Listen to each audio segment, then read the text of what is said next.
না দেখা যায় না তো। আপনার কি জেট লেগের রিকভারি হচ্ছে না? না, জেট ল্যাগের সমস্যা হচ্ছে না, আমার সমস্যা হচ্ছে পেইন।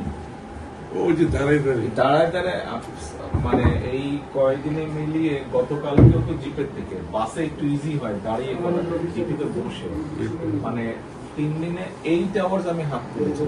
আমরা হিসাব করতেছি, আমি তো বাসায় গিয়ে বুঝবো। আমরা বলতেছি আরেকটা ঝামেলা হচ্ছে আপনার, সেটা হলো সেই পরিবার অলমোস্ট এক ফের পুরো শোল্ডার কিছুক্ষণ পরে আরেক টানার পয়না এক পায়ে উঁচা নিচে ছিল না।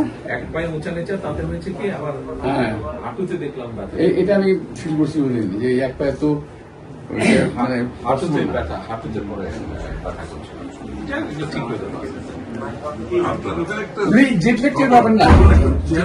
আজকে দিয়েছে, আজকে ফিট করেছে। যে আমি ওদিন বললাম যে আমাকে এখানে একটা chair, folding chair, back support সহ ইয়েস, ওই যে ফোল্ডিং চেয়ার থাকে যে বাসের মধ্যে, ঠিক ওই চেয়ারটাই মাইক্রো বাসে থাকে না, ফোল্ডিং চেয়ার, ওই যে ড্রাইভারের সিটের পাশে